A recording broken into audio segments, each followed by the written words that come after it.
Assalamualaikum warahmatullahi wabarakatuh. Bismillahirrahmanirrahim. Alhamdulillahirabbil alamin.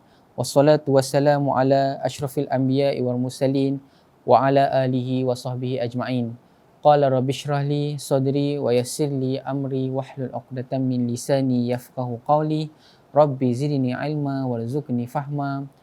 Allahumma yassir wa la tu'assir wa rabbi tamim bi khair. Allahumma yassir wa la tu'assir wa rabbi tamim bi khair. Allahumma yassir wa la tu'assir wa rabbi tamim bi khair. Amma ba'du. Alhamdulillah, kita ditemukan lagi pada sesi tazkirah ataupun sesi menyalin Al-Quran, dan alhamdulillah kita dah masuk Ramadan untuk yang kedua. Kalau ikut Ramadan ni sebenarnya kita selalunya dalam hadis ataupun biasanya ulama-ulama bahagikan kepada 3 fasa. Semua kita sedia maklumkan, Ramadan ada fasa 1, fasa 2 dan fasa 3. Untuk menjelaskan lebih lanjut, saya rasa insya-Allah Ustaz Fadli ataupun ustaz-ustaz yang lain akan menjelaskan. Kita semua tahu kan fasa keampunan, fasa rahmat, tu semua. Dan untuk meneruskan, untuk menyemarakkan lagi, saya nak bagi tip ataupun kelebihan apa persiapan untuk kita masuk Ramadan untuk yang fasa yang kedua pula. Dan insya-Allah tinggal beberapa hari lagi kita akan masuk fasa yang kedua, yang mana Ramadan 1 hingga 10 fasa 1, 10 hingga 20 fasa 2 dan 20 hingga 30 fasa yang ketiga. Dan sebelum kita nak meneruskan menyalin Al-Quran ni, sedikit sebanyak untuk kita mengekalkan, untuk kita mengistiqamahkan Ramadan kita, dan untuk kita lebih bersemangat lagi untuk masuk fasa yang seterusnya, fasa yang kedua. Dan seperti yang kita maklumlah, bila Ramadan ni dah masuk yang fasa kedua, kita dah mula macam cepatnya Ramadan nak habis, baru berapa muka surat kita baca. Ni sikit sebanyak tip macam mana untuk kita lebih bersemangat untuk kita menghadapi fasa yang seterusnya. Okey, satu tip yang pertama, kita panggil, kalau dalam bahasa macam simpulan bahasa ataupun peribahasa ni, dia panggil setitik tinta jadi noda, salah setitik jadi dosa. Yang bermaksud bulan Ramadan ni bulan yang berkatnya tiba dengan segera. Semua kita tahu kalau dia punya, bila kita buat satu benda tu, kita rasa macam lain di bulan Ramadan nak dibandingkan dengan bulan-bulan yang lain. Dan untuk kita terus tekun ataupun kita istiqamah dalam kita beribadat, kita sambut Ramadan ni, untuk fasa kedua ni kita sambutkan dengan penuh bersemangat daripada fasa yang pertama, dengan penuh ikhlas, penuh senyuman, penuh dengan hati yang gembira untuk masuk yang fasa yang seterusnya. Okey. Dan lagi tip yang kedua untuk kita bersemangat lagi untuk masuk Ramadan fasa kedua ni ialah macam biasalah, kita sentiasa dengan Al-Quran. Sentiasa dengan Al-Quran. Mungkin untuk fasa 1 kita hanya baca sahaja. Untuk masuk Ramadan yang fasa kedua pula, kita mungkin boleh meneruskan fasa Al-Quran. Selain kita baca, kita menghayati Al-Quran. Inilah yang kita tengah buat sekarang ni. Kita menyalin, kita membaca, kita baca terjemahan dia, dan juga kita tahu isi-isi hati Al-Quran. Okey. Dan juga seterusnya, tip untuk bersemangat dalam Ramadan, menghadapi Ramadan fasa kedua ni ialah kita kena anggap bulan Ramadan ni lah bulan yang sentiasa diampunkan dosa kita, dan bulan yang kita akan kejar, iaitu malam 1000 bulan, iaitu malam Lailatul Qadar.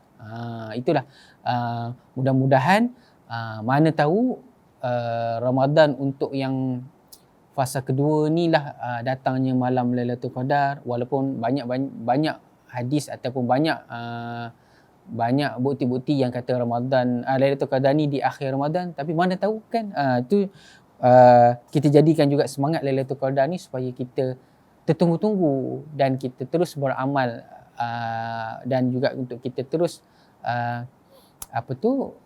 sentiasa bersemangat untuk meneruskan amalan di bulan Ramadan ni. Selain kita beribadat, kita tambahkan lagi ibadat kita. Selain kita bersedekah, kita tambahkan lagi sedekah kita. Kalau yang tak tahu nak sedekah kat mana tu, boleh infak dekat Yayasan Restu ni. Banyak, Al-Quran ada, tabung wakaf ada, apa lagi? Okey.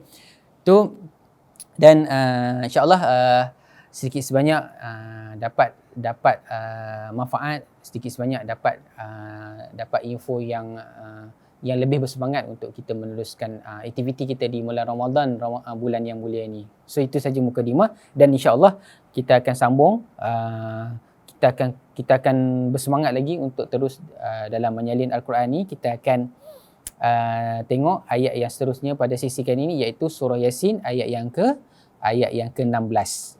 Minggu lepas ayat yang ke-15, yang seperti saya dah bagi tahu, ayat yang ke-15 ni ialah mengenai macam mana bila dibagi tahu ayat yang ke-14 ada rasul yang ketiga, dan bila masuk ayat yang ke-15 penduduk menjawab rasul yang ketiga pun sama juga, dia berdusta juga. Okey, so ayat yang ke-16 yang kita nak tulis ni ialah rasul itu menjawab balik jawapan kepada penduduk. So siapa yang nak tahu lebih lanjut isi ataupun terjemahan ataupun kisah mengenai ayat yang kita salin ni, boleh di samping boleh tengok video yang rakaman yang kita buat ni, boleh tengok juga rakaman-rakaman yang sebelum ni supaya lebih faham ataupun lebih lagi seronok kita menghayati ayat-ayat dalam sambil-sambil kita menyalin Al-Quran ni. Okey, auzubillahi minasyaitanirrajim. Ayat yang ke-16 ni ialah yang berbunyi qalu rabbuna ya'lamu inna ilaikum mursalun. Okey, bermaksud mereka, iaitu para rasul itu berkata, maknanya menjawab balik kepada penduduk yang kata rasul yang ketiga pun berdosa juga. So ayat yang ke-16 ni rasul menjawab balik, yakni apa kata rasul itu, iaitu Tuhan kami mengetahui bahawa sesungguhnya kami adalah rasul-rasul yang diutuskan kepada kamu. Maknanya walaupun penduduk itu mendakwa rasul ini berdusta juga, tapi rasul menjawab balik bahawa Tuhan tahu rasul-rasul inilah rasul yang diutuskan kepada kamu. Dan kita sambung balik ayat yang ke-17 terus, sebabkan ayat yang ke-16 ni pendek. So kita sambung terus ayat yang ke-17, iaitu yang berbunyi wa ma alaina illal balaghul mubin. Dan ayat ke-17, tugas kami, ni maksudnya tugas kami ialah kata-kata rasul itulah. Tugas kami hanyalah menyampaikan perintah-perintahnya dengan jelas. So ayat yang ke-16 dan ayat yang ke-17 ni maknanya jawapan kepada penduduk yang mendakwa rasul yang diutuskan tu rasul yang berdusta juga. So ayat yang ke-16 tu, maknanya rasul menjawab balik bahawa Tuhan mengetahui bahawa sesungguhnya rasul-rasul ini diutuskan untuk kamu. Dan ayat yang ke-17, tugas kami, maknanya tugas rasul itu hanyalah menyampaikan perintah-perintah ni maksudnya perintah-perintah Allah dengan jelas. Wa ma alaina illal balaghul mubin. So bila kita dah faham ayat yang kita nak tulis ni, barulah kita rasa seronok dan kita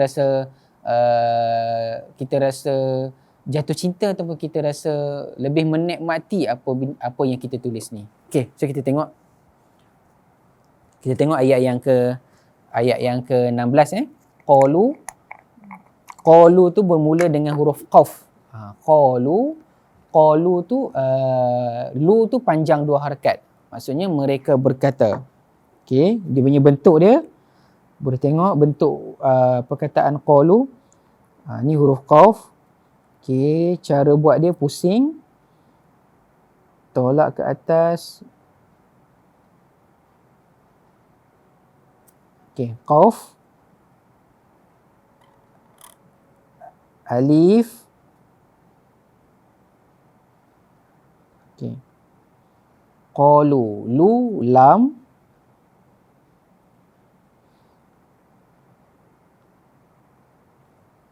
Waw. Ni waw.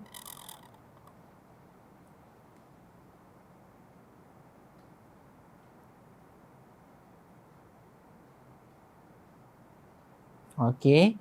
Lam, waw, ada alif. Qalu, qaf baris atas, dibaca panjang 2 harakat sebab alif tu tak ada baris. Lu, lam baris depan. Waw tak ada baris dan alif ada tanda tanda mat kecil ni kat atas, menandakan dia panjang 2 harakat. Okey. Kalau nak tahu tanda apa ni, boleh tengok dalam Quran Mufid, ada dijelaskan setiap tanda-tanda ataupun bentuk yang ada pada ayat ataupun huruf-huruf pada Al-Quran. Okey. Qalu rabbuna, ra,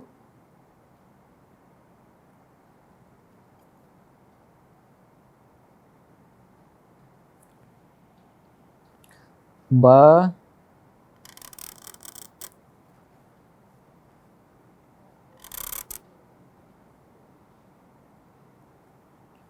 okey, ro baris atas, Rabbuna, ba syaddah dan baris depan, nun baris atas dan tanda dan dibaca panjang 2 harakat sebab dia ada alif. Seterusnya qalu rabbuna bermaksud mereka berkata rabbuna, Tuhan kami. Ayat seterusnya ya'lamu, qalu rabbuna ya'lamu, ya, ain, ni bentuk huruf ain di tengah. Okey, tolak ke belakang, pusing balik, sambung terus. Okey, ya'lamu, ya, ain, dan huruf seterusnya huruf lam. Lam dan mim. Dia bentuk mim. Mim kita tahu dalam tulisan khat, mim dia ada 2 bentuk. Satu bentuk yang panjang ke bawah dipanggil ekor panjang, dan yang ni ekor dia pendek. Okey, dalam Al-Quran banyak menggunakan mim yang ini, mim yang ekor pendek ni, sebab yang panjang tu dia banyak, kadang-kadang dia makan ruang, dia termasuk dalam ruang untuk baris yang di bawah. Sebab tu kita tengok kenapa dalam Al-Quran setiap huruf-huruf tu dipilih untuk memudahkan bacaan dan juga untuk dielakkan daripada mengelirukan setiap bentuk huruf tu. Okey, ya'lamu, ya baris atas, ain ada tanda mati, tanda sukun, lam baris atas, mim baris depan. Qalu rabbuna ya'lamu. Ya'lamu ni bermaksud dia mengetahui. Dia ni maksudnya Allah SWT. Inna, alif. Okey. Nun dan alif. Okay. Alif baris bawah ada hamzah kotak dan tanda kasrah. Nun ada syaddah, ada baris atas, dan alif ada tanda mat yang panjang dia 4 ke 5 harakat. Tanda mat ni. Okey. Terus ilaikum, alif, lam, ya, kaf ditolak ke belakang, diletakkan kepala. Kaf dia ada kepala. Sebab apa kaf ni ada kepala? Sebab kaf sekiranya dia duduk di akhir kalimat, dia bentuk dia sama macam lam. Sebab tu kaf diletakkan di kepala. Kalau dia di tengah, dia condong. Kalau lam, dia menegak. Okey. Seterusnya huruf mim, ilaikum, mim.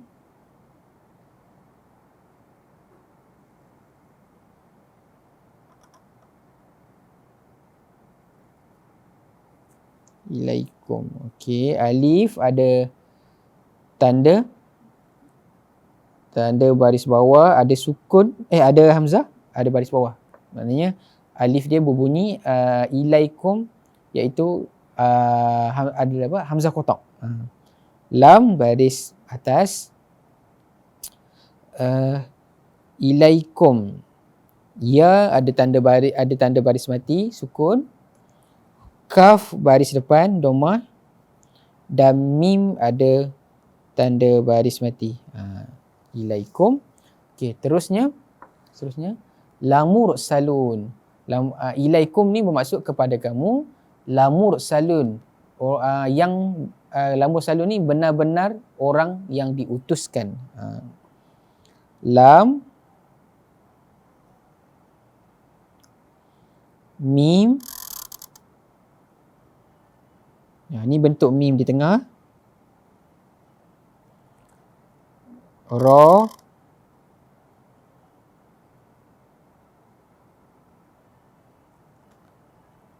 Seterusnya huruf sin. Ra dia tak boleh bersambung, dia hanya boleh disambung. Sebab tu kalau ada huruf waw, huruf ra, dia letakkan dan disambungkan huruf lain selepas dia. Walaupun di dalam satu perkataan. Sebab huruf ra dia tak boleh bersambung. Sin, lam,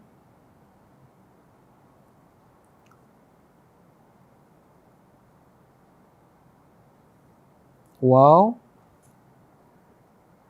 nun. Lamur salun, lam baris atas, mim baris depan, ra baris mati, sin baris atas, lam baris depan, waw tak ada baris, dibaca panjang 2 harakat, dan nun baris atas. Okey, itu ayat yang ke-16. Terusnya kita masuk sikit ayat yang ke-17. Ni ayat yang ke-16. Kita letakkan tanda mati supaya kita boleh tahu. Letakkan bunga sikit.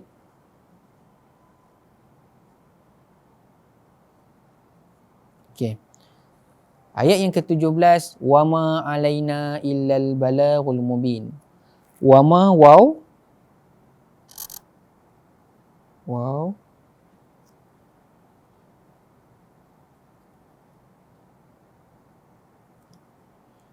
Mim.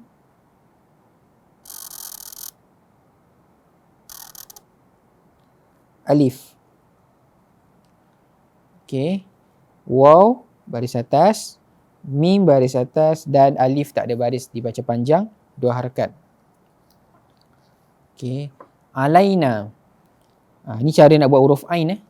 Huruf ain di depan, macam ni cara dia. Kepala dia, kita mula daripada kepala ain, dilukiskan di atas dia supaya nampak tajam. Dia kena lukis hujung ni bagi tajam. Okey, ini leher kepala ain, dan ini bahagian bawah huruf ain, disambung terus dengan lam. Alaina. Lam, selepas lam ya, selepas ya nun dan alif. Wama alaina. Ain baris atas, lam baris atas, ya baris mati, nun baris atas, dan alif diletakkan tanda panjang, tanda mat panjang 4 ke 5 harakat. Sebab kalau dalam Quran Mufid dia dah ada warna. So kalau warna oranye ni mat yang dibaca panjang 4 ke 5 harakat. Kalau warna coklat maknanya mat yang dibaca panjang 6 harakat. Contohnya macam perkataan kalau surah Fatihah, ghairil maghdubi alaihim waladdallin. Waladdallin tu itu mesti dibaca 6 harakat. Maknanya tak boleh kurang. Sebab tu dalam Quran Mufid ni diwarnakan siap-siap mana mat yang dibaca 4 ataupun 5 harakat, mana mat yang dibaca 6 harakat. Warna merah. Kalau warna oranye maknanya mat yang dibaca 2 harakat boleh, 4 harakat boleh, dan 6 harakat pun boleh. Semua ada kat sini. Okey, terus illa. Illa, wama bermaksud dan tidaklah, alaina ke atas kami, ala ke atas, na kami ke atas kami, illa ni melainkan ataupun kecuali. Illa alif, lam,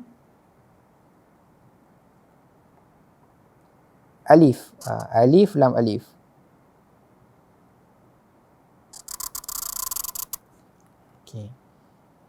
illa alif pertama ada tanda ada hamzah dan ada baris bawah.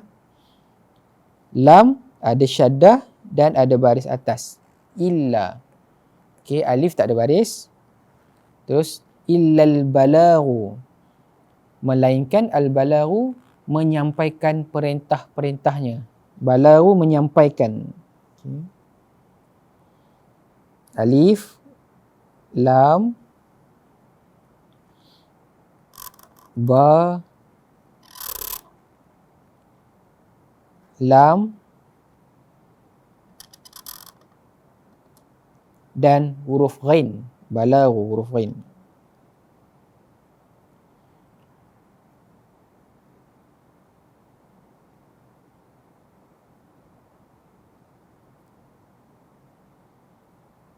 Okey.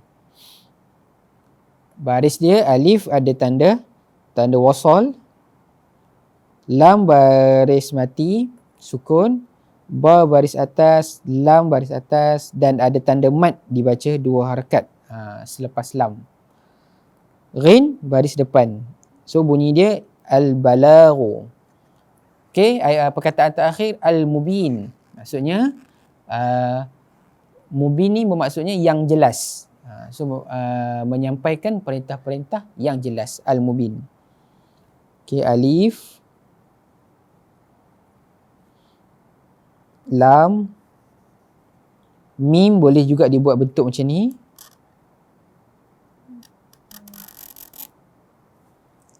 Ba, ya dan nun. Okey, baris dia al-mubin, alif ada tanda wasal, lam baris mati, mim baris depan, ba baris bawah, ya tak ada baris, dibaca panjang 2 harakat, nun baris depan. Okey, tu ayat yang ke-17 surah Yasin.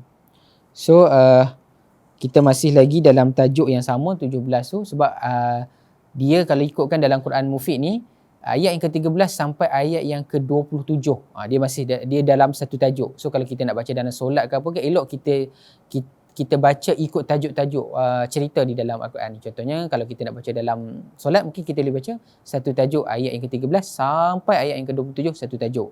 So kalau kita nak baca tajuk lain, kita boleh masuk ayat yang ke-28 ni, ayat yang ke-20 28 sampai 40 ada satu tajuk lain pula. Tajuk mengenai tanda-tanda kekuasaan Allah. Tu uniknya Quran Mufid ni, supaya dibuat dengan jelas setiap, bukan hanya terjemahan setiap perkataan, bahkan dia diletakkan tajuk-tajuk cerita supaya kita boleh faham dan mudah untuk kita bacanya. Dan insya-Allah untuk depan kita akan sambung ayat yang ke-18. Mudah-mudahan sama-sama kita menyalin, mudah-mudahan sama-sama kita dapat tingkatkan surah-surah ataupun ayat-ayat Al-Quran. Di bulan yang mulia ni pula kita mendapat lagi barakah ataupun rahmat bulan yang sangat mulia ni, dan mudah-mudahan insya-Allah Al-Quran ni ataupun ayat-ayat Al-Quran yang kita salin ni menjadi percahaya ataupun petunjuk kita, insya-Allah, mudah-mudahan. So sekian saja. Mohon maaf salah dan silap. Wabillahi taufiq wa hidayah. Wassalamualaikum warahmatullahi wabarakatuh. Bye bye.